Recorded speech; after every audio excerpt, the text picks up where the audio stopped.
No, claramente lo que no hay para dentro de la congregación es cosas negativas para nosotros mismos, pero para los de afuera, totalmente. Sí, practicamos la magia destructiva, la magia negra, totalmente, ¿no? Sin ningún tabú. La practicamos, sí, claro que sí.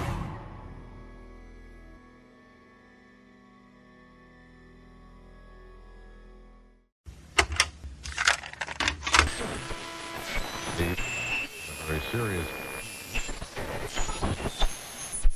¿Qué tal? Buenas noches, estamos a punto de entrar a la tercera frecuencia. La voz que escuchan y la que los saluda es la del Gambis, alias el Gabriel. Y como siempre y cada noche en un nuevo capítulo de esta nueva tercera temporada, mi amigo Oscar Ligreñas, que nos va a platicar de cómo nos está yendo, pero sobre todo del gran invitado que tenemos esta noche, mi Oscar. Mucho misterio, nos van a abrir los ojos de todas estas situaciones que no conocemos tanto y que las estamos satanizando. Así es, mi Gabriel, una noche más, un podcast más aquí en Tercera Frecuencia. Y antes de presentar a nuestro gran invitado, me gustaría agradecerle a todos nuestros seguidores que van a YouTube, le dan a la campanita, comparten el video y pues obviamente que nos encuentran en todas las redes de audio como Tercera Frecuencia Podcast y en todas las redes sociales. Y pues bueno, Gabriel, en este episodio muy especial, por cierto, y que de cierta manera, como tú dices, vamos a hablar de temas un poquito, digamos, quisquillosos, pero que es bueno tener este tipo de invitados porque nos enorgullece presentar a Roberto, sumo sacerdote del templo de Baphomet. Roberto, bienvenido, preséntate por favor. ¿Qué tal, chicos? Buenas noches, muchas gracias por la invitación. Bueno, yo soy el sumo sacerdote del templo de Baphomet, además soy el fundador de la organización. Es una organización que ya lleva 10 años de trabajo continuo y estamos centrados en Argentina. Trabajamos mayormente con gente del hemisferio sur, países aledaños también. Roberto, ¿dónde te podemos encontrar? Aviéntate el comercial. ¿Dónde podemos encontrar? Así que si hay personas interesadas aquí, que son nuestros seguidores, y claro, de todas las personas que van a venir a ver este capítulo, ¿dónde te podemos encontrar? ¿Tienen redes sociales en común? Utilizamos Instagram, solo tenemos Instagram. Ahora recientemente abrieron un TikTok los chicos más jóvenes del templo, pero recién estamos empezando a subir algo. Pero digamos que la red principal donde nos movemos es en Instagram. Ok, te pueden Y encontrar bueno, con el como... nombre Templo de Baphomet lo encontrás. Templo de Baphomet, pones Templo de Baphomet y ahí estamos nosotros. Excelente, Roberto. Pues bueno, vamos comenzando con este programa con la primera pregunta, Roberto. ¿Qué es el satanismo y a qué se dedica el templo de Baphomet en especial? ¿Qué es esta religión? ¿Qué es lo que podemos esperar de cierta manera si alguien quiere saber o si están interesados en este tipo de religión? ¿Qué es el satanismo y a qué se dedica el templo de Baphomet? Bueno, vamos con lo primero. El satanismo es muy amplio, por lo cual definirlo de una manera simple no va a ser tan sencillo, dado que hay corrientes que se consideran satanistas que ni siquiera tienen una percepción espiritual y son más bien como una filosofía, como pasa con la Church of Satan de Anton LaVey, por ejemplo. Eh, en cambio, el Templo de Baphomet es una organización espiritual, es decir, que creemos de manera religiosa en lo que sería el satanismo, ¿verdad? Y por supuesto que todos los satanismos en general van a estar de acuerdo en algunos puntos o van a tener puntos en común, como centrarse en el individuo, por ejemplo, en vez de tener una visión social del hombre. Esto sería una de las principales características, como también la exploración de los aspectos más oscuros de la psiquis humana o del alma humana, dependiendo del enfoque que uno le esté dando. Creo que esto podría ser lo que define mayormente al satanismo y en general al sendero de la mano izquierda, que esto sería más espiritual, que sería, digamos, la corriente que se enfoca en las artes más oscuras y en los ámbitos de exploración más oscuros de la espiritualidad humana. ¿Cómo es el ingreso a su dogma o cómo eligen a las personas o qué características tienen que tener estas personas? Porque me imagino que han llegado personas con ustedes que posiblemente tengan esas ganas, pero no tienen la devoción para estar allí con ustedes. ¿Cómo se eligen estas personas? ¿Desde los cuántos años? ¿Ustedes en qué se fijan? las pruebas que se les hacen o las etapas que deben de llevar o cómo evalúan a las personas que quieren ingresar aquí a la iglesia de Baphomet. Bien, en primera instancia nosotros tenemos como un grado inicial que desde adentro nosotros los consideramos como laicos, digámosle, son cualquier persona que quiera ingresar formalmente en la organización, pero en un nivel de conocimiento básico que sería de culto, ¿verdad? Sin una profundización en el conocimiento mágico, que es la parte, digamos, más profunda de la práctica. Ahí puede entrar cualquier persona, no hay demasiada exigencia, excepto que sean mayores de edad, no tomamos menores, digámosle. No hay ningún tipo de restricción. Luego de ese núcleo se selecciona a las personas que pueden entrar en lo que es el proceso de formación iniciática dentro del templo. Y ahí sí hay varios filtros y se va seleccionando a la gente, más que nada en temas de disciplina. Nosotros, por ejemplo, vamos viendo a lo largo del año si esa persona participa activamente de las festividades, si presta atención a su altar, si trabaja con devoción. Esas son cosas que vamos a estar verificando para no introducir a una persona que al poco tiempo abandone, ¿verdad? Eso en primera instancia. Disciplina es lo fundamental, constancia también, y por supuesto ser una persona coherente y mentalmente apta también, porque las prácticas ocultistas no son para cualquiera, son bastante impactantes para la gente que no está preparada. Y Roberto, entrando en un contexto ya un poco más profundo, sabemos que ustedes pues rinden lealtad y tributo a ¿cómo decirlo?, a este demonio Baphomet, y sabiendo que Baphomet pues ya es algo que se utiliza esta figura se utiliza desde hace mucho tiempo, y que esta figura en particular tiene pues muchos significados, muchas cosas que hay dentro de todo este simbolismo de lo que rodea a Baphomet. Me gustaría que nos platicaras qué es esta deidad a la que le rinden tributo y qué es este significado de la figura de este Baphomet, de este demonio en particular para ustedes, por favor. Mira, en primera instancia, remarcar que para nosotros Baphomet no es un demonio. Okay. No lo consideramos un demonio, lo consideramos Dios. Esto es lo primero que nosotros marcamos de diferencia. Y cuando digo Dios me refiero a un Dios con mayúscula, un Dios absoluto. Un Dios absoluto sería un Dios que no tiene contrapartes, que abarca todo. Si vos tomás, por ejemplo, el Dios del cristianismo, que sería Yahvé, el Dios hebreo, es un Dios que tiene contraparte, porque el diablo no participa de él. ¿Se entiende eso? Es decir, que hay toda una miríada de entidades que no serían parte de Dios y estarían por fuera de su voluntad.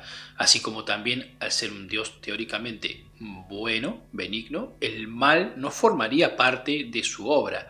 Por ende es un Dios que está limitado. Bueno, Baphomet no sería así, sería un Dios absoluto. Sería como si fuera el Dios Yahvé y el diablo juntos, en una sola entidad. ¿No es cierto? También aquí marcar un poco que el entendimiento de Baphomet es muy diferente a lo que la gente puede llegar a pensar a partir de lo que es el culto cristiano, por ejemplo. Porque nosotros no queremos que Baphomet se parezca a la imagen que nosotros tenemos, a esta imagen. Esta es una imagen simbólica. Baphomet es un símbolo que representa a Dios. Y yo te pongo un ejemplo. Si vos ves el yin y el yang, el yin y el yang es un símbolo de lo que sería el Tao, la dinámica del Tao, en el taoísmo, ¿verdad? Bueno, pero nadie cree que anda por ahí un yin y un yang volando, ¿entendés? Sino que es un símbolo que representa las dinámicas de energía que se suceden a partir de la visión del taoísmo. Bueno, con Baphomet ocurre lo mismo. Es una imagen que está plagada de simbolismos duales, ¿verdad? Que tiene elementos masculinos y femeninos, porque un Dios absoluto tiene que contener ambos géneros, que tiene elementos animales y humanos, y también tiene angelicales, ¿verdad? Que tiene elementos de la naturaleza, digamos, elementales, como pueden ser, por ejemplo, escamas en la zona costal o una atmósfera junto al caducio, que representan, digamos, los elementos, es decir, representa la naturaleza en su totalidad. Y las dinámicas duales que se observan en la naturaleza, luz y oscuridad, arriba, abajo, macho y hembra, todo lo que divide el mundo en dos, ¿verdad? Pero todo dentro de una sola cosa, porque al fin esas dualidades no son más que partes de una totalidad mucho mayor. ¿Cuánto tiempo dura la preparación de las personas que son elegidas, o durante todo el tiempo que pertenecen o que siguen la religión, se van preparando continuamente y también pueden llegar a ser sacerdotes, digamos como tú, sacerdotes del templo? Y si hay también más más templos alrededor del mundo, o hay en Argentina hay más iglesias de Baphomet, o solamente es la que tú estás dirigiendo, o están pensando o están preparando a más personas para que haya más templos. Claro, bien. En primera instancia, el proceso de formación dura aproximadamente 10 años. Ese es el proceso en el cual un practicante ingresa en el grado inicial de iniciado y finaliza en un grado de maestro. Una vez que ha alcanzado el grado de maestro, si se compromete con la transmisión, entonces se inicia como sacerdote. Pero el sacerdocio es dual. Es decir, que no puede haber solo un sacerdote, tiene que haber un sacerdote hombre y una sacerdotisa mujer. Okay. Y por ende, tienen que tener los dos el mismo nivel. Además se deberían ser parejas, sin lugar a dudas. Bien, bastante interesante, Roberto. Y una de las cosas que también entran en esta, digamos, en estas preguntas, que yo creo que mucha gente sobre esto que es el satanismo quisiera saber, es el hecho si solamente se practica la cuestión espiritual, la cuestión, digámoslo, ritualista o mágica, o también hay sacrificios. ¿Existen los sacrificios en el satanismo? O, en particular, ¿Baphomet necesita sacrificios? ¿O solamente es un tabú, es una leyenda que se cuenta acerca de estas prácticas y estos rituales? Yo no conozco ninguna congregación satanista de ninguna denominación que practique sacrificios. ¿Okay? Lo que sí ha habido en momentos históricos precedentes, especialmente a través del conocimiento heredado por los antiguos grimorios de la magia ceremonial, que se practicaban algunos sacrificios de animales como parte de ciertos ritos, pero eso hoy prácticamente no se utiliza dentro del satanismo. Es una doctrina que está muy influenciada por el trabajo de Aleister Crowley, por ende se considera telémica, es decir, que tiene que ver con la voluntad del practicante y no con el derramamiento de la sangre o obtener energía de la sangre, ni nada por el estilo. Y por supuesto Baphomet no requiere ningún tipo de sacrificio de ninguna naturaleza.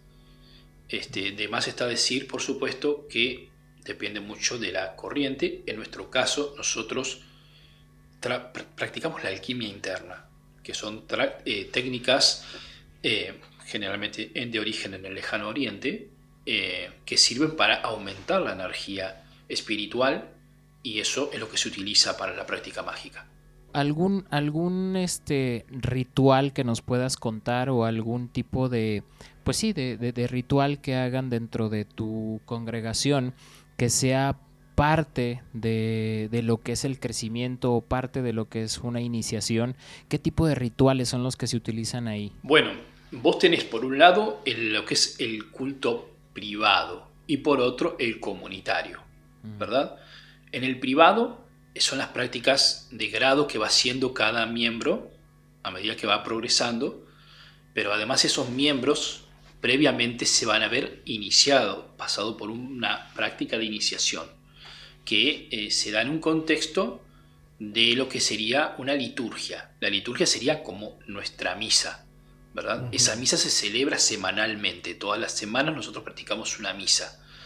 En esa misa se concurren los fieles y se realizan oraciones como si fuera una misa cristiana, por ejemplo, pero bueno, con otra orientación.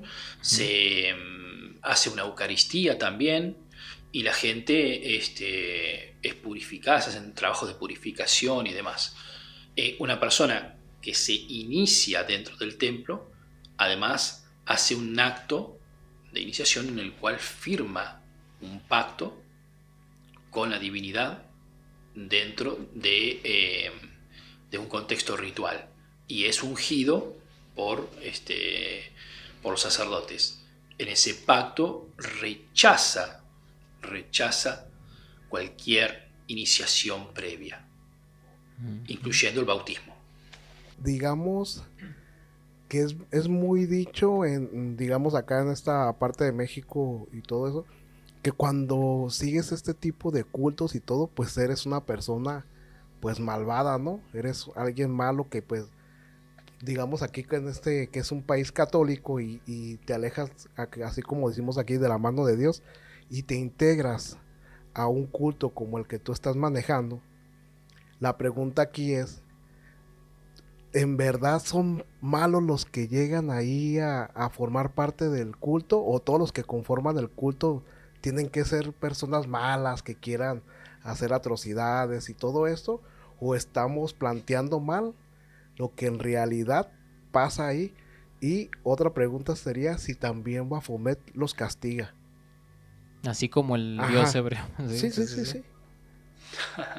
Porque, bueno, Bien, vamos, vamos pensando en que cuando, yo creo que tú lo has escuchado varias veces, que cuando te portas más que lo que te dicen, Sí, que te va a llevar el diablo. te va a llevar el diablo, te va a castigar. diablo, A eso ¿no? también a eso me refiero, pues. No, y que si lo tomamos un Ajá. poco más en cuenta, pues la Iglesia católica o el cristianismo pues tiene el Viejo Testamento, donde era este Dios, pues digamos castigador, era Yahvé, este ajá. Dios que le gustaba tener toda la atención y les gustaba tener sacrificios Que hasta siempre decía cierto que a punto. romper dientes y cráneos y, o sea, Exactamente, entonces en esa pregunta está muy interesante, Gabriel, el hecho de preguntarle a Roberto si Baphomet es castigador o no.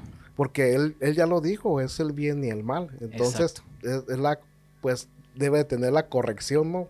O sea, Bueno, vamos viendo. ¿Tú qué opinas, Roberto? ¿Qué nos puedes decir? Bueno, no, en realidad no castiga a nadie porque no es un Dios personal. ¿Entendés? No es como un super tipo que está en alguna nube o algo por el estilo, ok. sino que es la fuerza de la naturaleza.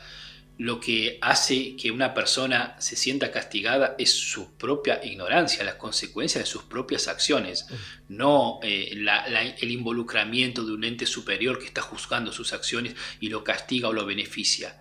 Digamos, nosotros lo vemos al revés. Nosotros vamos hacia lo divino y cuando nos alejamos de eso es cuando tenemos más problemas, pero no es porque nos castiga, sino porque nosotros nos alejamos de la sabiduría y nos alejamos de la verdad. O sea, al volvernos más ignorantes tenemos más problemas.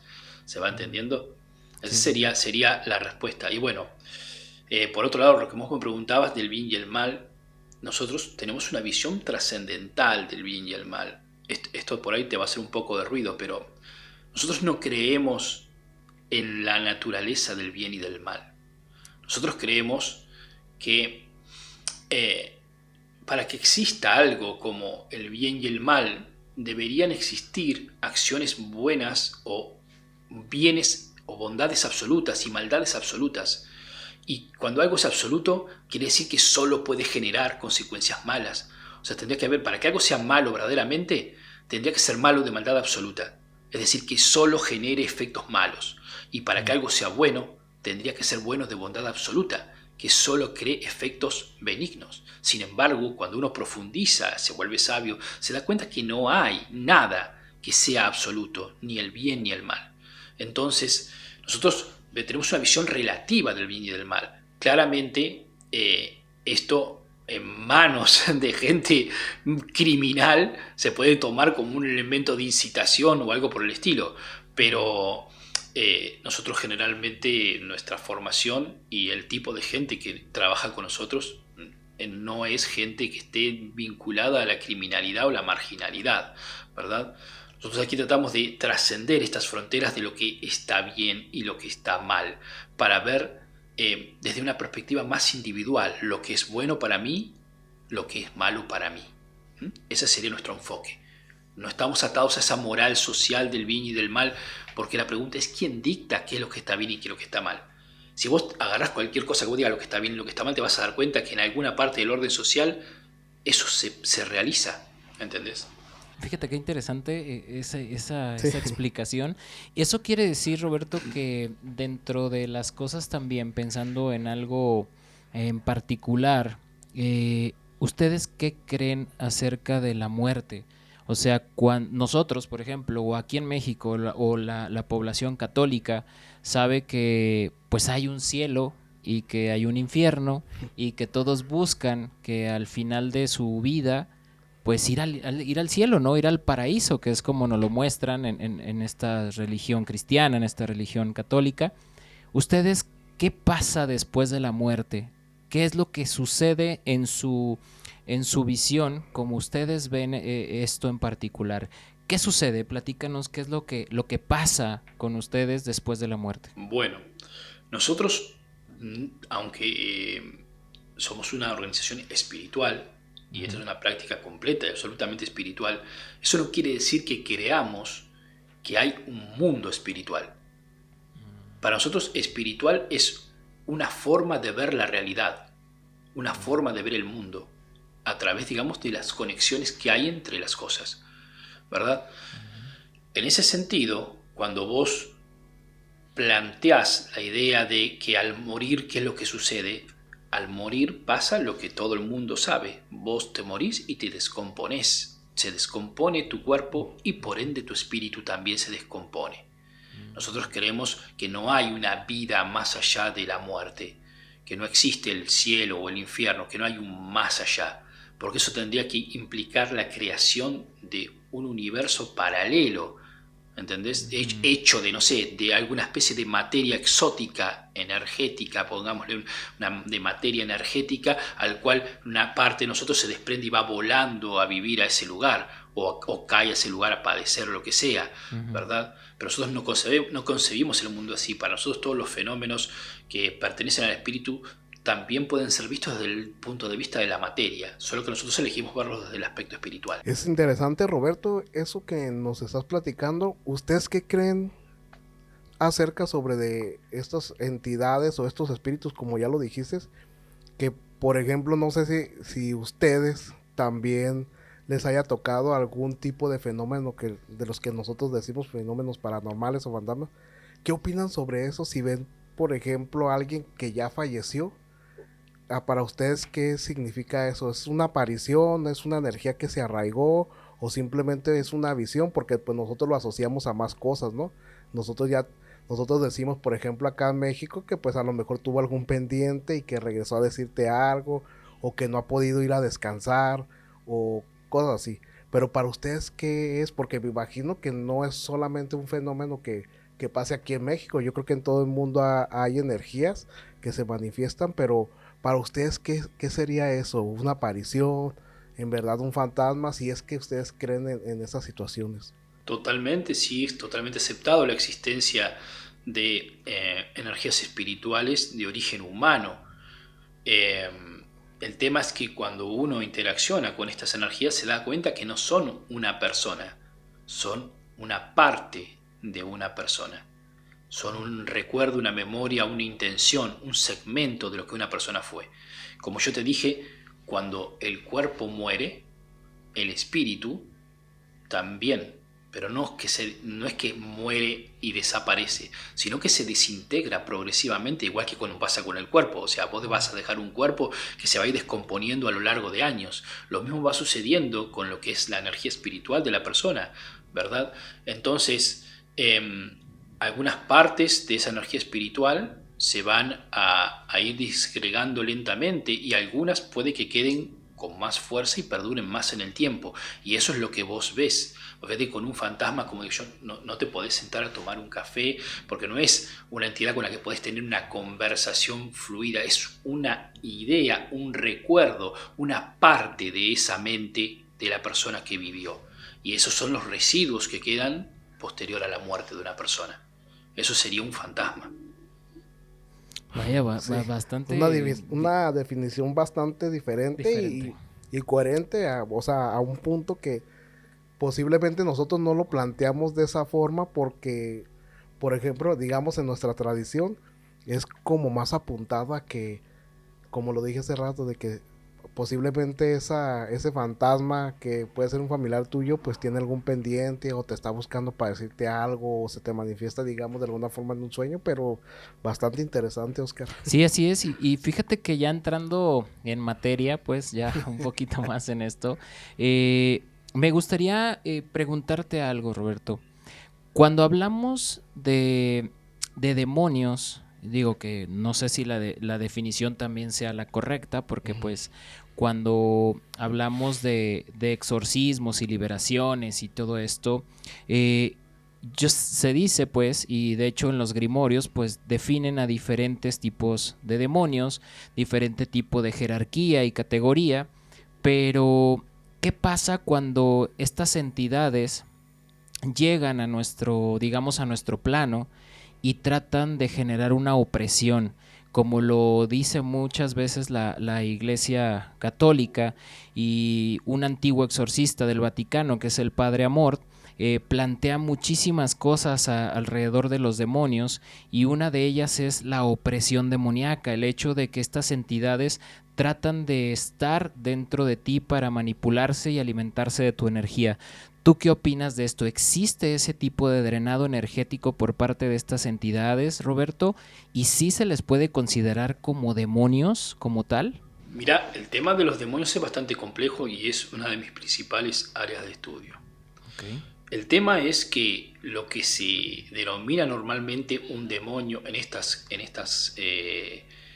ejemplos no suelen ser demonios, suelen ser muertos oscuros, que son estos residuos de los que estábamos hablando, que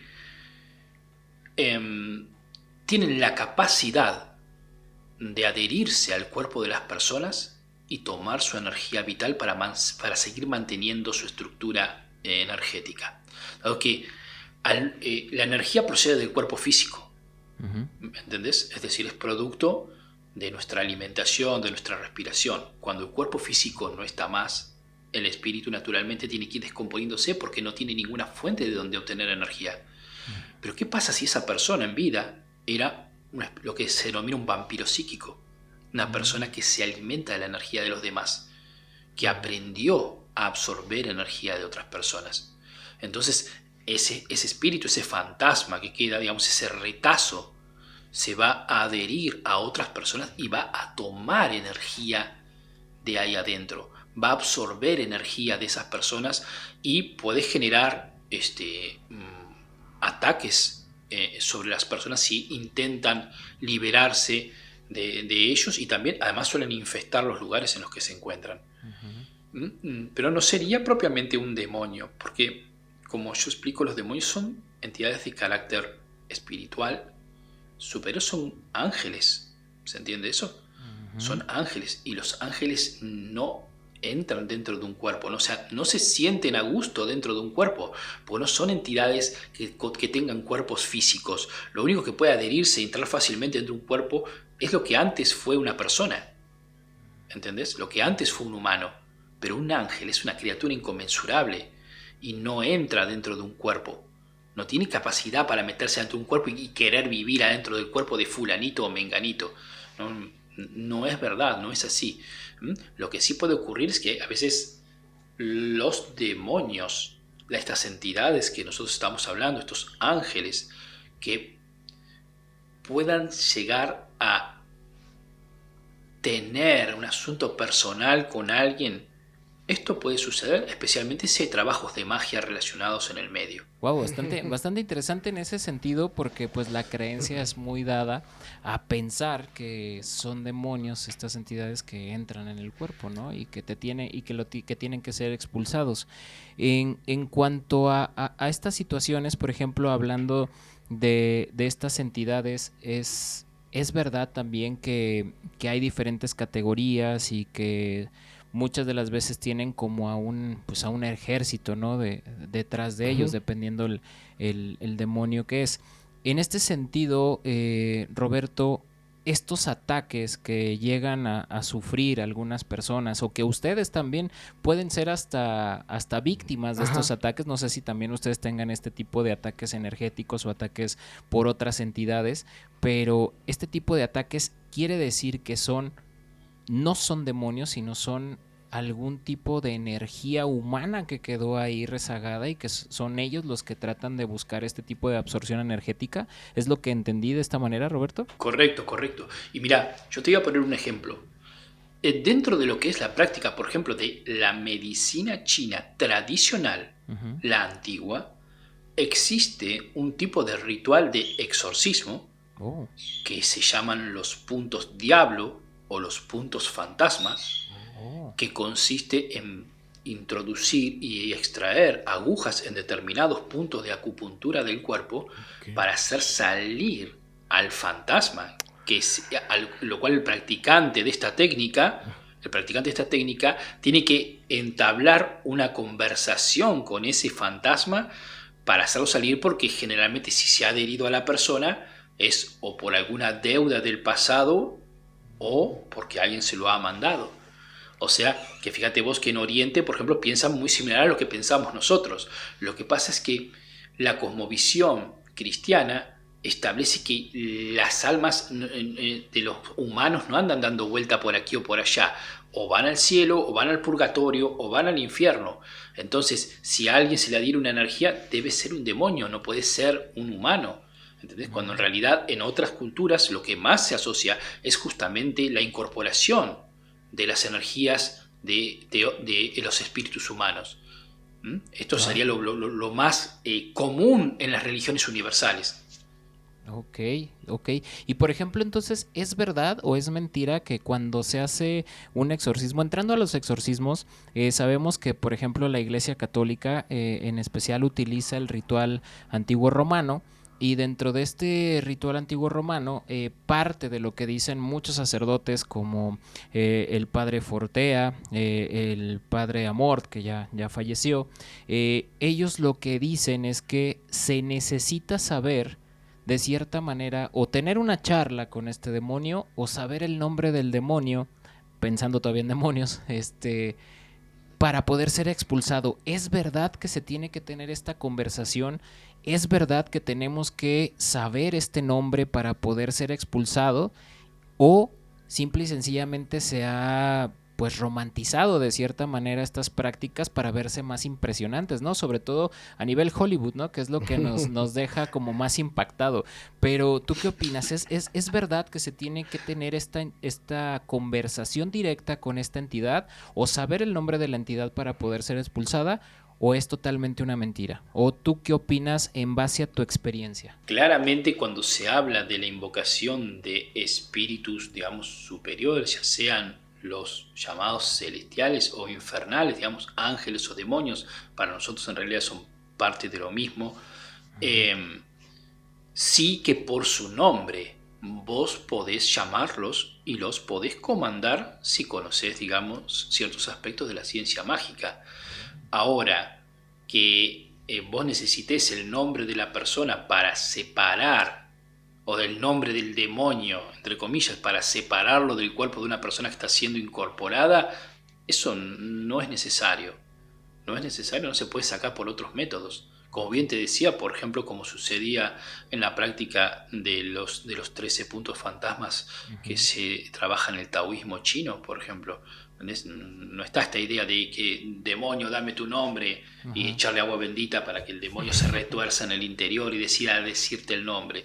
Uh-huh. No es así, no funcionaría de esa manera, ¿no es cierto? Es un poco como de la mística, ¿no? De la demonología cristiana, todo eso. Ok.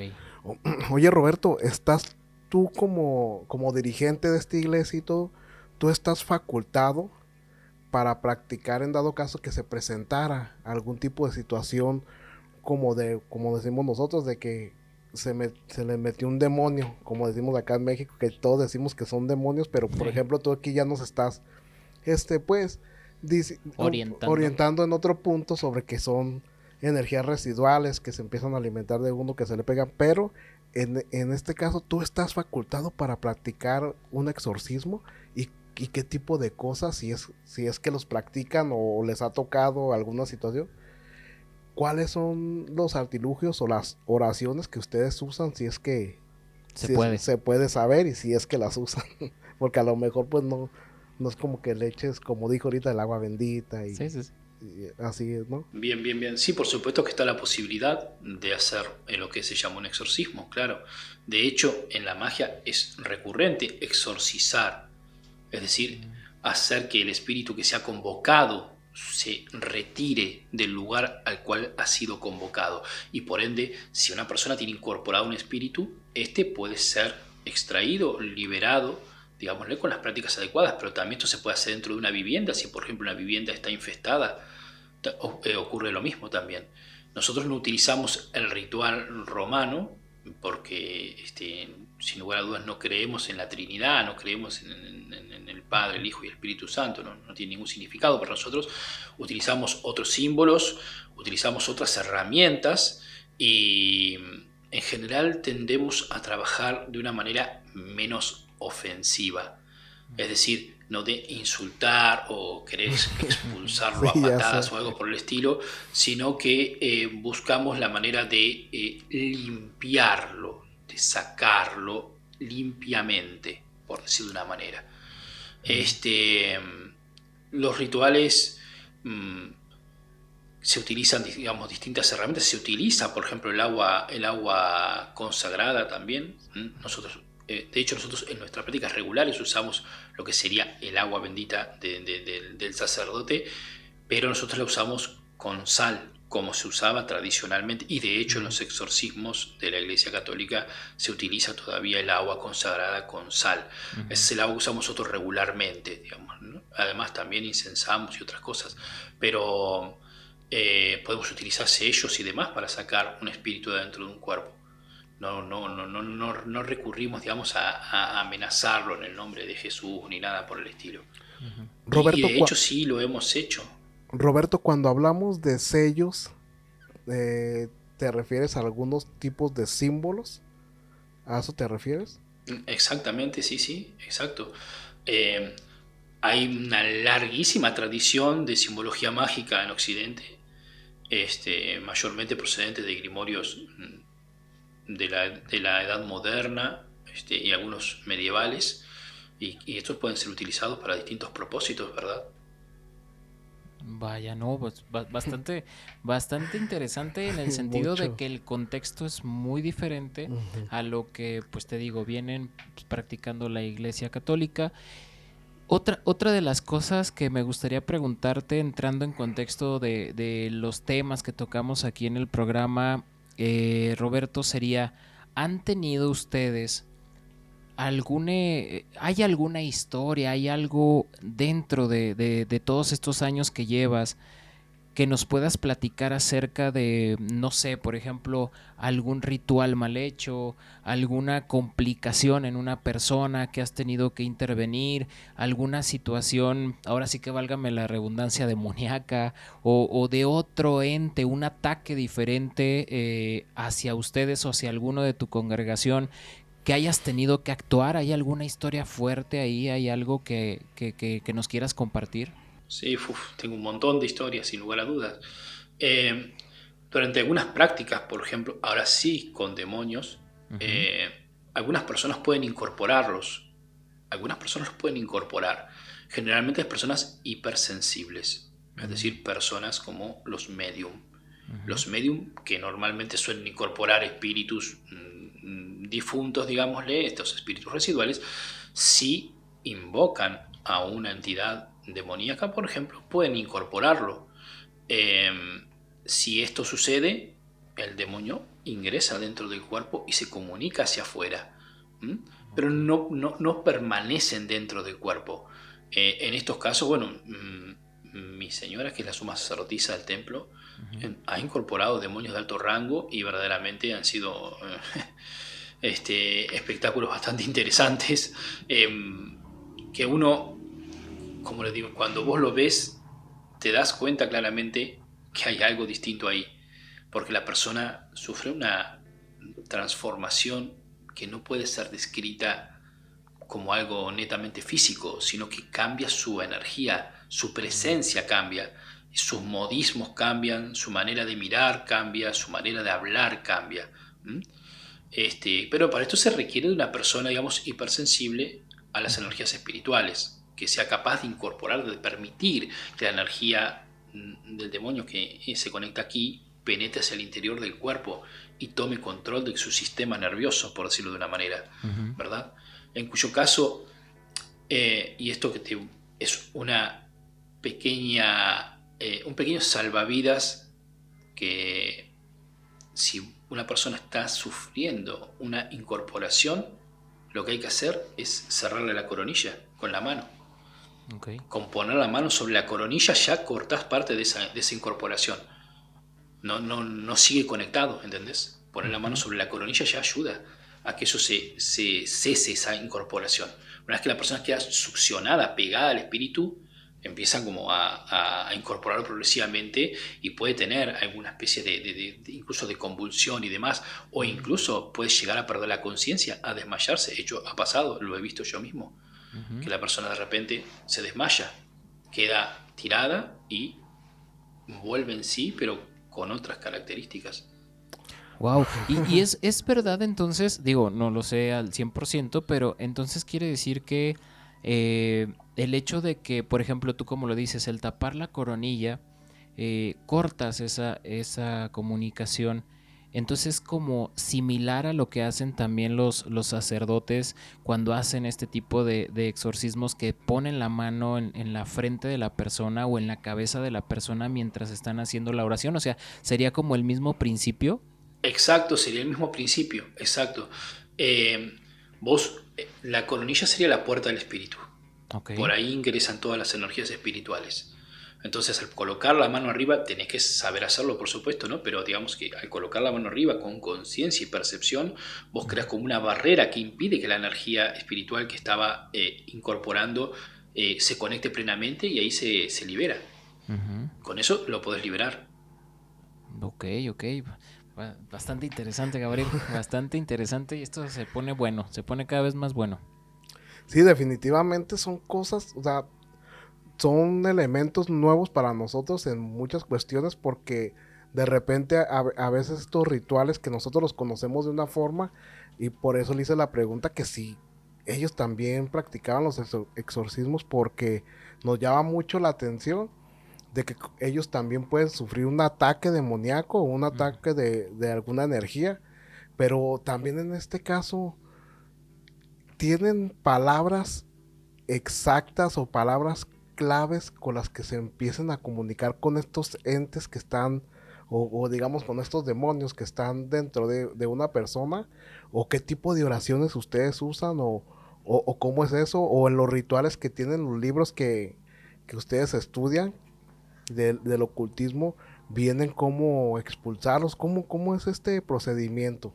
Exacto, sí, hay rituales de exorcismo, oraciones, digamos, que están creadas para expulsar un espíritu de un lugar y ordenarle para que no regrese, por ejemplo. Es una forma de hacerlo.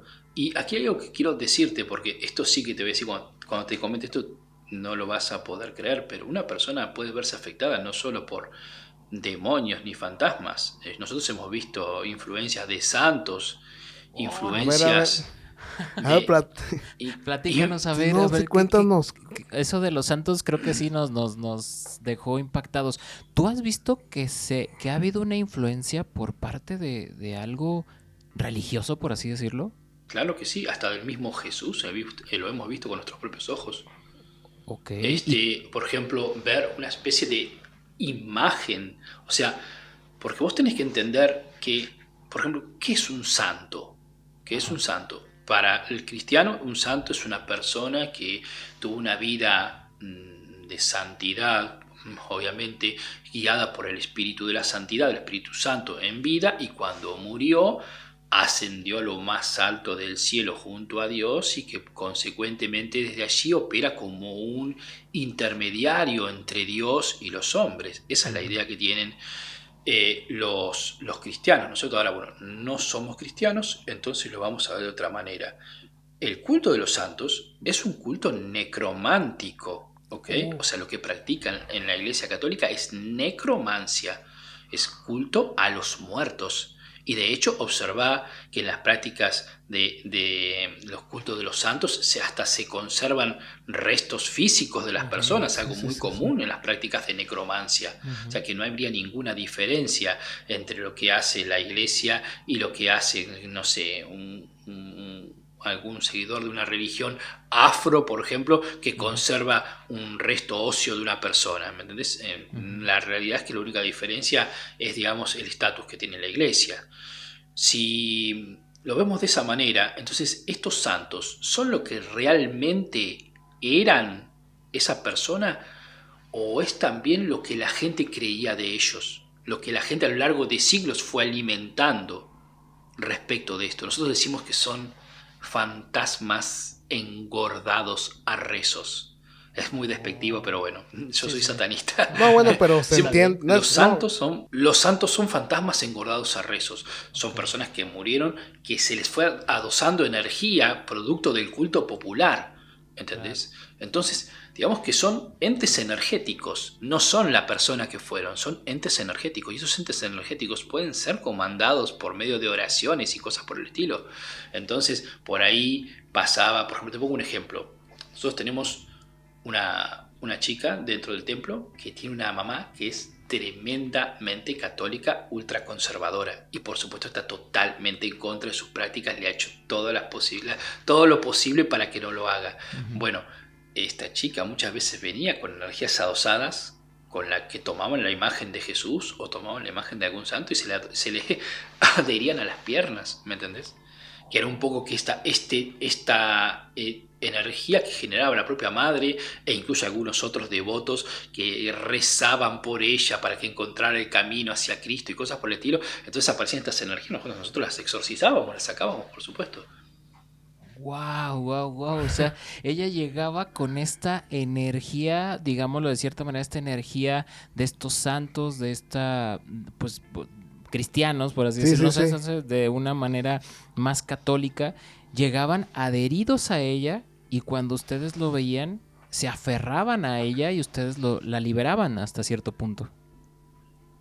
Sí, la liberamos, está totalmente la liberamos, lo sacamos porque te imaginas que nuestro enfoque es completamente diferente y además que estas entidades le generaban problemas, a ella, porque en realidad estaban buscando torcer su voluntad, ¿entendés lo que te quiero decir? Entonces le generaban dificultades para hacer las actividades, para iniciar su camino, todo, se lo bloqueaban. Y esto porque del otro lado había una persona que estaba rezándole arriba. Fíjate Roberto, que nos cae como mucho el 20 nosotros que tenemos algunos tipos de evidencias y acá en México se han hecho bastante virales y no sé si posiblemente tú, ya sé que no eres tan seguidor de las redes, ya dijiste por ahí que nomás tienes 2 o 3, pero por ejemplo en los TikToks salen las imágenes religiosas moviéndose, parpadeando, llorando sangre, haciendo todo eso. No quiero entrar en malos detalles ni ofender a nadie, pero a lo que nos dices, quiere decir que todas estas cosas que pasan es como lo dijiste, es muy entendido para nosotros los de aquí de México, es de tanto engordar a estos santos con rezos. Roberto, ¿a eso te refieres también? ¿O cómo podés explicar estas situaciones? Mira, el culto a las imágenes, lo que normalmente tradicionalmente se llamaba, o sea, aquí desde el culto cristiano se llama idolatría, pero en realidad existe desde la más remota antigüedad, y la capacidad de animar a las imágenes, es decir, que las imágenes talladas de las deidades tengan reacciones físicas, era parte de una práctica común, por ejemplo en la antigua Grecia, así que no habría nada de extraño en que sucedieran cosas por el estilo como percibirse movimientos sutiles, por supuesto, en una estatua o algo por el estilo, porque es parte de la práctica. Imaginas que toda esa fe, toda esa energía de esos parroquianos que van y rezan sobre esa imagen, todos sus deseos, todo su impulso, toda esa energía, la perturba la propia materia. Entonces pueden producirse este tipo de movimientos, claro que sí. Wow, para bien o para mal, supongo, ¿no? A final de cuentas, creo que ahí entran las dos partes. Y el tema es que todo depende de qué enfoque tengas vos, ¿verdad? Si vos estás ahí y de repente ves que, no sé, tu virgen se movió, para vos va a ser el momento más impactante de tu vida. Ujú. Para alguien por ahí que no participa de esa creencia religiosa, capaz que esta energía se le presenta como una adversidad, como un enemigo. Sí, sí, sí, depende de la percepción de cada persona. Oye, Tal cual. Roberto, Y de la religión dime. también de cada uno. Sí, sí, sí. Exactamente, de la religión de cada uno. Hay bastantes tipos de juegos, digámoslo así, de juegos de invocación. ¿Qué tanta veracidad tienes tú que se ve que ahí la traes, ¿verdad? Que sabes bastante y que de alguna forma, nos estás dando una diferente percepción de las cosas que nosotros de acá de este lado, pues, tenemos nuestras ideas, pero por ejemplo, como la Ouija, el juego de la copa, que creo que es más o menos lo mismo, este tipo de invocaciones al final son reales o son sugestivas para cada quien que la juega esperando que posiblemente va a estar contactado por algún tipo de energía o de un demonio. ¿Qué vendría siendo lo que pasa con nosotros cuando jugamos este tipo de juegos? Bien. Nosotros siempre decimos que el mundo está lleno de fantasmas, especialmente en Mm, Occidente. ujú. Está lleno de fantasmas, está lleno de este tipo de energías. Y que lo único que están necesitando es que vos digas, te invoco para que aparezcan. Es una realidad, sí, totalmente. El tema es si la persona que lo hace es lo suficientemente susceptible, sensible, para poder, digamos, canalizarlo. Y entonces ahí, cuando hay una persona sensible dentro del grupo, es donde se puede llegar a ver alguna manifestación. Ahora, hay gente que está como, que la tiene muy difícil por ahí para llegar a conectar con energías espirituales y por más que diga lo que diga, puede pasar cosas alrededor, pero ni siquiera las va a percibir. Ahora, el que si es sensible, sí lo puede incorporar y seguramente se va a manifestar. Nosotros explicamos que Occidente se construyó bajo una premisa, digamos, la espiritualidad cristiana está sostenida bajo un tipo de sociedad, la sociedad parroquial, ¿es verdad? Que sería, digamos, sería una sociedad que crece en torno a una iglesia. Pero nuestras sociedades actuales son inmensas y la parroquia no tiene dominio real sobre, digamos, lo que sería eh, ese proceso de descomposición de los muertos. En consecuencia, está lleno de residuos espirituales. Y aquí no hay prácticas que se orienten a eso. Si vos vas a Oriente, está lleno de prácticas. Hay hasta días festivos dedicados a, digamos, atender a los espíritus que, por ejemplo, no tienen familiares y cosas por el estilo, que lo que atienden sus tumbas. Hay gente que va a atender las tumbas que no están atendidas, no se deja que Ujú. una tumba, por ejemplo, esté sin atender. Todo esto porque se cree que esos espíritus luego generan desgracias en la sociedad. Y aquí, Ujú. bueno, aquí no se ve de esa manera y por eso está lleno de fantasmas. Así que yo desaconsejo totalmente la práctica de la Ouija, el juego de la copa y demás. Lo Muy, muy desaconsejo bien. totalmente. Una pregunta, Roberto, hablando de esto Wow.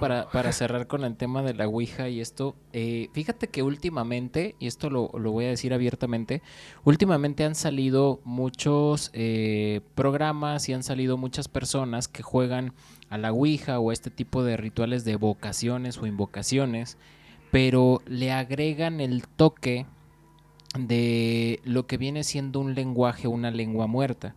Que muchas veces nosotros podemos jugar a lo mejor y diciendo las cosas en español y pues, nuestro lenguaje normal, pero ahora he visto que hacen prácticas con un lenguaje en latín, con un lenguaje en hebreo o cosas por el estilo. ¿Es real que con esto va a haber más potencia o va a haber más evocación a lo que estamos solicitando o es totalmente una mentira? O sea, da igual si lo dices en un latín o si lo dices en español o si lo dices en inglés o si lo dices en alemán. O sea, en realidad hay una diferencia de o simplemente la energía no le interesa saber el idioma. Muy, pero muy buena pregunta. En realidad, vamos a decirlo de esta manera. Lo importante no es el idioma, sino la intención de quien lo hace. Así que es una persona con una intención firme y con capacidad de dirigir adecuadamente su voluntad. El tema es que muchas veces el usar un idioma extraño, un idioma ajeno, como decimos una lengua muerta o el latín, que es un idioma vibrante, induce en el practicante una mayor concentración. Pero si ese practicante tiene esa concentración, no necesita hacerlo en ningún lenguaje. O sea que el idioma en el que se hable no es relevante, sino la intención. Porque aquí lo que cuenta es cómo esa energía espiritual, que vos creo que entiendas que es una energía mental, para hablarlo de una manera más concreta, va a reaccionar a la intención de tu mente y no a la palabra que estás usando. La palabra es una forma de expresar esa voluntad, esa intención de la mente. Entonces digamos que sí puede ser mejor si la persona no es muy consciente o no tiene muy buena práctica, pero en realidad es exactamente lo mismo. Ok, digamos que solo para concentrarte un poco más y pues para que se vea más chido en el video también, porque también es parte de esto, ¿no? Que se vea más interesante. Wow. Bastante interesante, Roberto. Y quisiera preguntarte algo ya que entramos en este contexto. Aquí en México nosotros, aparte de ser un país pues muy católico y muy referente al cristianismo, también tenemos pues nuestras ciencias ocultas y hay mucha práctica de ciencias ocultas, sobre todo con la llamada brujería, con estas prácticas que hacen estas personas, y en específico aquí en México hay un lugar que es en Veracruz, que es Catemaco, donde es la cuna y es como digamos que el panal de todas estas personas que practican estas ciencias ocultas y que llegan a tener hasta digamos un rango superior y ellos llegan a ser brujos mayores.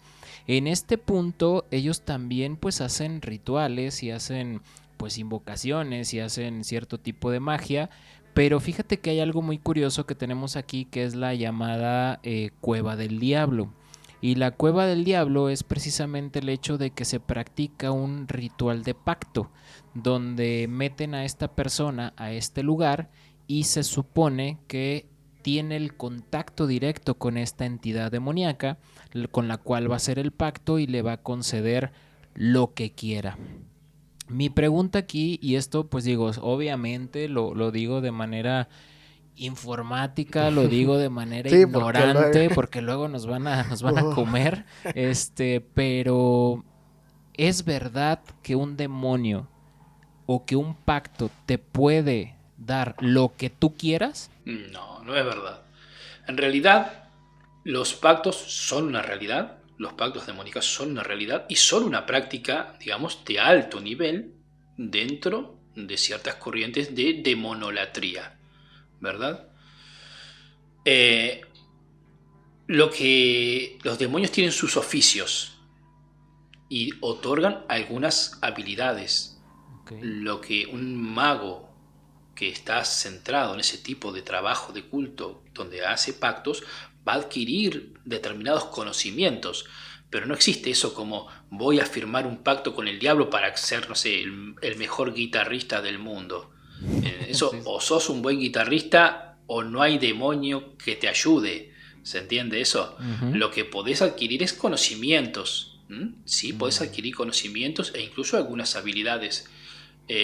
O sea que está como un poco exagerada esa idea. Y a mí me escribe mucha gente pidiéndome eso. Yo quiero ser cantante de trap, qué sé yo, puedo hacer un pacto con Lucifer. La verdad es que no creo que Lucifer se rebaje a hacerte cantante de trap. Perdón si les gusta esa música, pero No, adelante. Sí. En general hay mucha gente que consulta eso. Esto es un poco como un mito popular, ¿no? La idea que en el cruce de caminos me encontré con el diablo y le di mi alma y él me hizo famoso o cosas por el estilo. Sí que se puede producir crecimiento personal, porque eso es lo que se hace verdaderamente a través de este tipo de trabajo. Crecimiento personal a través del trabajo con demonios, totalmente cierto, pero no puede cambiar tu vida de la noche a la mañana. Eso no funciona así. Wow, Las cuevas de demonios, las cuevas de pactos o las cuevas de brujas existen en todo el mundo. O sea, son reminiscencias de viejos ritos paganos. Es una realidad. Aquí en Argentina también hay cuevas teóricas donde ocurren ese tipo de cosas. En España tenés la de Zugarramurdi, muy famosas por los juicios de brujas de Zugarramurdi. Existen por todos lados, ¿verdad? Yo creo que es un poco algo de la herencia europea que tiene sus orígenes en la época paleolítica, ¿no? Donde se hacían rituales dentro de las cavernas. Wow. Oye, Roberto, una pregunta también de metichón y todo. ¿Ustedes pueden invocar a su Dios? ¿O alguien de ustedes lo ha visto? Porque, por ejemplo, ahorita que Oscar dijo y habló sobre esta cueva del diablo, donde estos brujos de acá de México te preparan, ellos también se ponen en ayuno, te preparan a ti porque dicen que es muy pesado subir hasta ese lugar y que ellos solamente te dejan en la entrada y pues las personas que han logrado regresar después de que logran hacer su pacto, pues platican que se encontraron con un ser y cosas por el estilo. Pero en el caso de ustedes pueden invocar a Baphomet o lo han visto o simplemente pues es como digamos la fe que se le tiene digamos a su deidad, o a ustedes no se les manifiesta o cómo está la situación ahí con ustedes creen en todo eso o no. Para nosotros se manifiesta en nuestro entorno, ¿no? No es que esperamos una aparición luminosa con la forma de Baphomet. Okay. También nosotros no tenemos un abordaje tan devocional, sino mágico. Es decir, nosotros hacemos cosas y luego vemos los resultados de las cosas que hacemos. Hacemos ritos para que sucedan cosas en el mundo material y cuando esas cosas suceden, bueno, es donde vemos la obra. Pero además sí, Baphomet puede intervenir de manera deliberada en nuestra vida, más allá de que nosotros lo estemos llamando o no. Por ejemplo, yo te voy a poner un ejemplo, un relato. Hicimos una semana un trabajo de protección, ¿verdad? Es decir, una oración de protección, un trabajo de protección. Bueno, uno de los miembros de la organización estaba ingresando su coche dentro de su casa. Entra al garaje, cierra la puerta y cuando va a salir, de repente es como que se pierde, como que pierde la noción, queda como sin saber qué hacer. Le ocurre un evento extraño en su conciencia que queda como incapaz de actuar. Bueno, cuando se le pasa este estadio, abre la puerta para salir y allí pasaba una moto con 2 delincuentes que si él hubiera salido en el momento preciso en el que iba a salir, antes de que ocurriera esa intervención energética, lo hubieran encontrado de frente y lo hubieran robado. Y para que no quedara duda, cuando entra en su casa, luego ve que los tipos pegan la vuelta con la moto y le roban a otra persona que estaba caminando por la calle. ¿Entendés? Okay. O sea, ahí está la correlación. ¿Entendés? Él hizo una oración de protección, hizo un ritual de protección y luego esta energía lo paraliza y por unos minutos, un minuto, lo zafa de una situación de robo. ¿Entendés? Concretamente, como esos hay montones de ejemplos, pero digamos, no aparece como brillando ni nada por el estilo, sino que suceden este tipo de eventos donde claramente hay una señal de que hay un fenómeno que no es lo normal, ¿entendés? Ocurre un evento extraño que llama la atención de la conciencia y que uno luego ve que tiene un efecto causal que está en correlación a lo que uno ha pedido. Vaya, no, bastante interesante esa anécdota porque pues así como podemos pensar que a nosotros o en este caso las personas que son católicas tienen la protección de Dios, de Jesús o de cualquier santo, vaya que ustedes también tienen ese tipo de protección, pero más que nada ustedes lo hacen, ustedes hacen que sea real porque ustedes hacen este ritual de protección. En cambio nosotros solamente le decimos, ay Dios mío, cuídame, ya me voy. No, Fíjate, era lo que iba. ¿Puedes decir una oración de protección?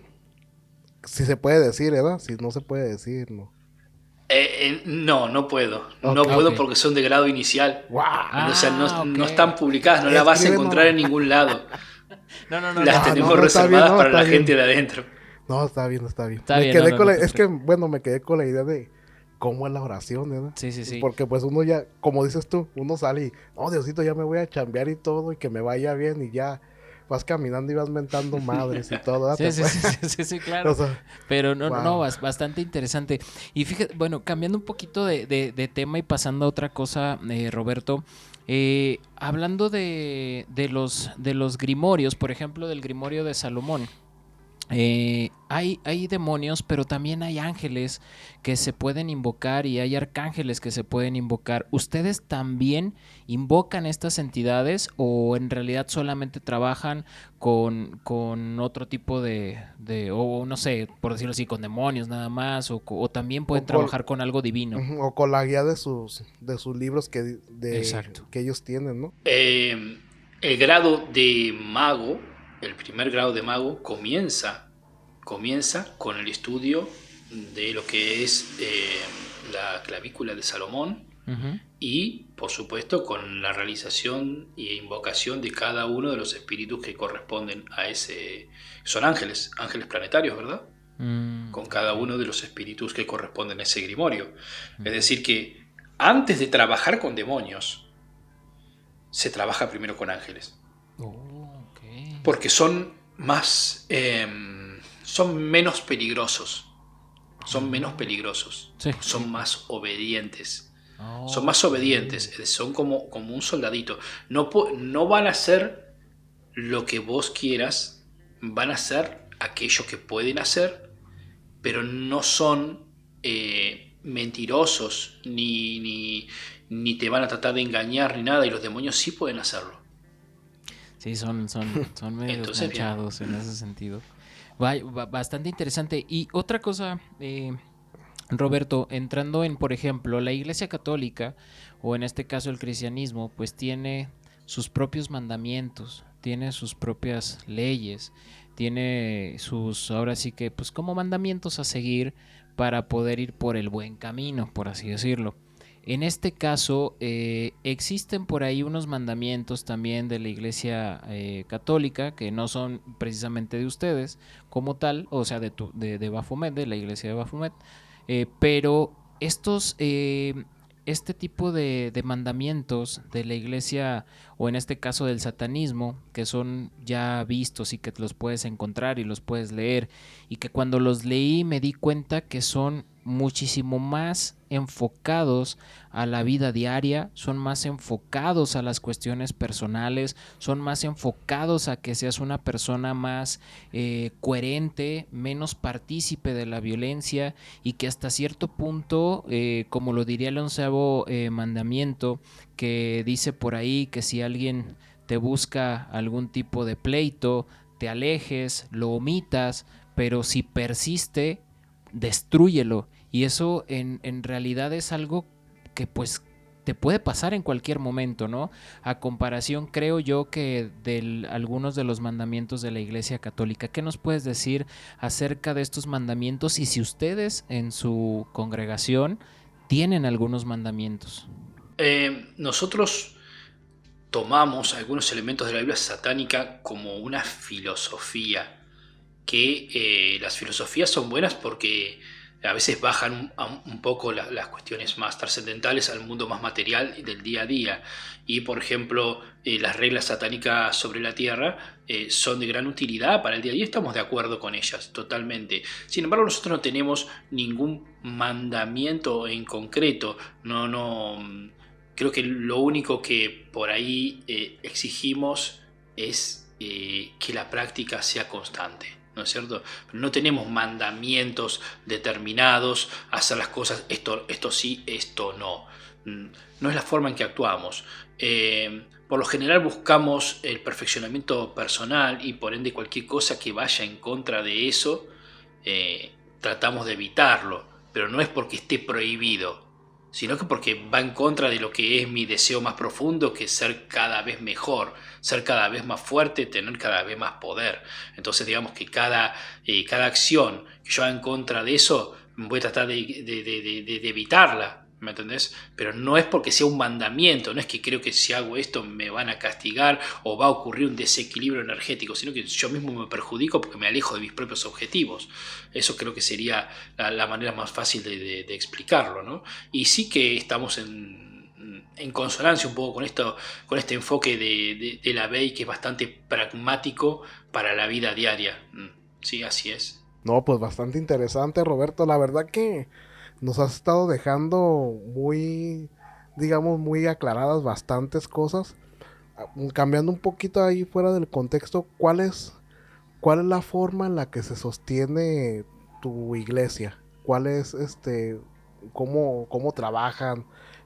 Creo que, no sé si hace rato escuché que hacías como, digamos, no sé si escuché mal o amuletos, hacías como rituales para ayudar a la gente. ¿Tienen algún costo o son gratis como para los mismos de tu congregación? ¿O cómo se sostiene todo esto? No, nosotros no trabajamos para la gente de afuera, aunque hay gente de la organización que sí trabaja porque, bueno, a medida que van avanzando adquieren conocimiento mágico como para ir trabajar dentro del rubro de la magia. Pero nosotros no trabajamos para una persona de afuera de la organización. No sé, no sé, sos cristiano, bueno, a tu iglesia, no voy a darte yo mi conocimiento. En ese sentido somos bastante egoístas. Pero sí que para adentro, por supuesto, hacemos sellos, talismanes y demás que utilizamos en nuestra vida diaria. A veces podemos obsequiarlos por ahí en alguna festividad a algún miembro o algo por el estilo, pero en general los hacemos para nuestro propio uso personal. Y si ayudamos a algún miembro cuando está siendo, por ejemplo, atacado, tiene un problema grave, sí, lo hacemos, intervenimos claramente. Una persona que no sea de tu congregación y que te pida ayuda, ¿lo ayudarías? Sí, pero a algún costo, por supuesto. Sí, Pero, sí, claro. pero Sí, claro que sí, sí. pero funcionaría de la misma forma, el amuleto que le dieras, o sea, por la razón por la que fuera.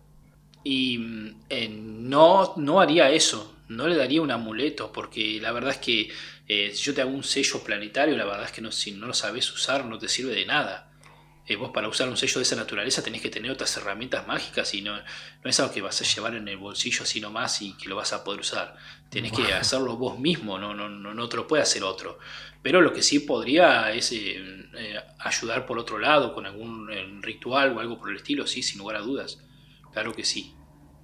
Vaya, vaya, bastante interesante, interesante. Y por último, para cerrar este capítulo, para cerrar esta charla bastante interesante, Roberto, la verdad, muchísimas gracias por estar aquí y quitarnos la venda y el tabú que muchas veces creemos que el satanismo es malo, pero la verdad es que muchas de las veces es lo contrario.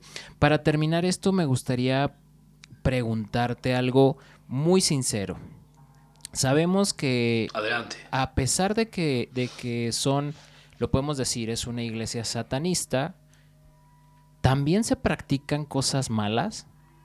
¿Realmente por eso son satanistas? ¿O simple y sencillamente es el dogma?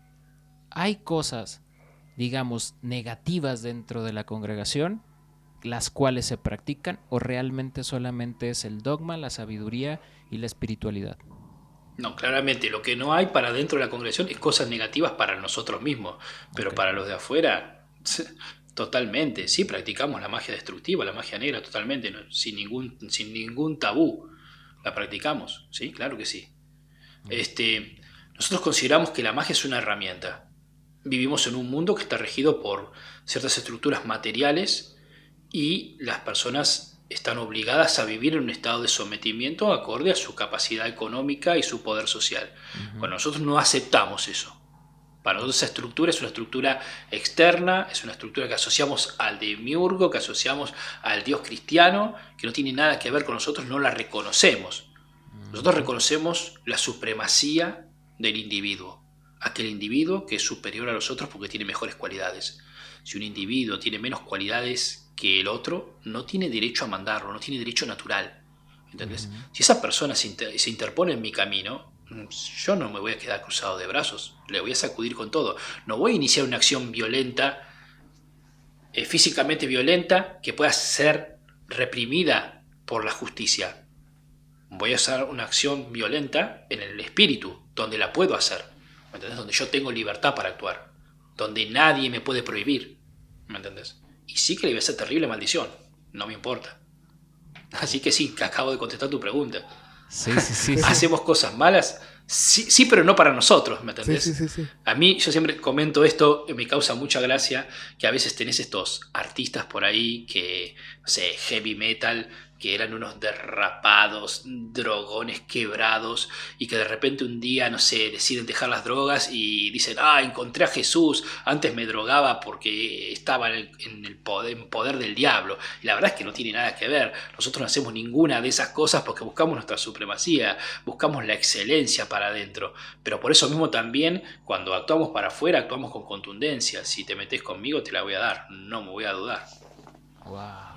Wow, no, impactante palabras, y te agradezco que hayas sido tan sincero, Claro, porque claro. la verdad es que pues en muchas ocasiones que he visto algunos programas de algunas personas que estuvieron en alguna congregación satanista, que son ya que ya no están ahí y platican, pues no sé, muchas veces no dicen este tipo de situaciones, pero te lo agradezco, Roberto. Y pues bueno, Gabriel, la verdad es que bastante interesante esta noche. Me gustó mucho el programa, lo sentí como una plática muy amena. La verdad es que a pesar de todo, Roberto, tienes una energía increíble y eres un tipazo. Entonces te agradezco muchísimo que hayas estado aquí, la invitación, y que sobre todo pues hayas podido tener el tiempo nuevamente para poder platicar un poquito más a fondo las cosas, un poquito más por ahí más fuertes, y pues tu sinceridad ante todo, y sobre todo que tienes una inteligencia bastante fuerte, y creo que te has ganado el puesto que tienes, y la verdad es que mis respetos. Sí, Roberto, te agradecemos bastante. Bueno, muchas gracias. Te agradecemos bastante por haber estado aquí con nosotros. Que recuerden que es un espacio abierto. La verdad que muchas de las preguntas que pudieron haber sido pues bastante sencillas y todo, pero es lo que la gente de repente todavía como que no entiende. No tanto por digamos de alguna forma, porque tengas que cambiar de creencia ni nada, sino para que sepas lo que es y respetar, porque aquí respetamos y el micrófono, siempre lo hemos dicho, siempre está abierto para personas que quieran expresar lo que ellos son, y nosotros no tenemos ningún problema. Pues yo creo que ya te diste cuenta, Roberto, que nosotros estamos abiertos a todas las posibilidades, y te agradezco bastante y espero que no sea la última vez que estés aquí con nosotros. Buenísimo, me encanta. Si hay interés en algunas otras preguntas, podemos contestar. Sí, claro que sí. Me encanta. Y la verdad es que me ha gustado mucho tener esta entrevista con ustedes. Está bueno también hablar con gente de otras latitudes que tienen otra experiencia, otra percepción, y ver también a veces las cosas que hay en común y las grandes diferencias, ¿verdad? Me ha gustado mucho estar en este grupo, sí. Pues muchas gracias, Roberto, vuelvo a reiterarlo. Y pues Gabriel, ¿algo con lo que te quieras despedir ya de este programa de Tercera Frecuencia? Pues agradecerle a la producción, agradecerle al Pacman, al Pinque, agradecerte a ti, sobre todo a Roberto, que iluminó bastante digamos que las situaciones que traíamos ahí encontradas, man, y que espero que este podcast sirva para seguir creando nuevas conciencias y también ayudando a nutrir a la gente que ve este podcast. Así es, quitando los tabús, quitando la venda de los ojos, y que realmente se den cuenta que muchas de las veces, válgame la redundancia, satanizamos las cosas. Pero bueno, la verdad es que bastante interesante la charla. Espero que te hayas sentido a gusto, Roberto. Espero que te hayas sentido cómodo con esta plática, pues ahora sí que entre amigos. Y algo con lo que te quieras despedir, Roberto, algo que quieras pues decirle a toda la gente de Tercera Frecuencia, a toda la familia que te va a escuchar, que te va a ver y que en este momento te está viendo. ¿Algo con lo que te quieras despedir, Roberto? Más que nada, agradecerles esta posibilidad de llegar a su público, que es un público muy numeroso. No es lo más común que se pueda, digamos, transmitir este tipo de conocimiento a la gente en general, pero yo creo que es tiempo de que lo oculto al menos en sus niveles más básicos, empiece a llegar a la gente para que deje de estar estos tabúes que vos estabas hablando, ¿no es cierto? Abrir un poco más la conciencia y permitir que este tiempo de tanta diversidad se exprese en la sociedad occidental con una apertura espiritual hacia diversas corrientes, ¿no es cierto? Creo que ese es el objetivo. Así que muy agradecido con ustedes por habernos dado esta oportunidad de llevar este conocimiento a tanta gente. No, pues muchísimas gracias a ti, Roberto, agradecerte a ti, Gabriel, y agradecerle a todas las personas, a todos nuestros suscriptores que se quedan hasta el final, le dan a la campanita, comparten el video y nos dejan ahí en la caja de comentarios qué les pareció el programa, si tienen algunas dudas, si tienen algunas preguntas para que la próxima vez que estemos con Roberto podamos disipar todo esto, que la verdad estuvo bastante interesante. Y pues bueno, muchachos, también comentarles que pues gracias por las suscripciones, gracias que ya estamos creciendo.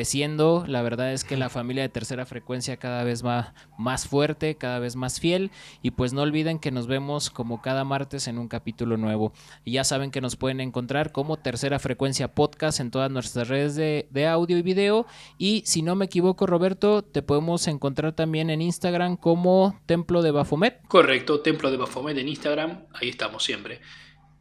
Muy bien, excelente, pues ya saben, Templo de Baphomet, si quieren por ahí también informarse un poco más, pueden entrar directamente a este Instagram. Y pues bueno, Gabriel, como les digo cada noche a toda nuestra familia de Tercera Frecuencia, todas estas historias pueden ser mentira o tal vez no.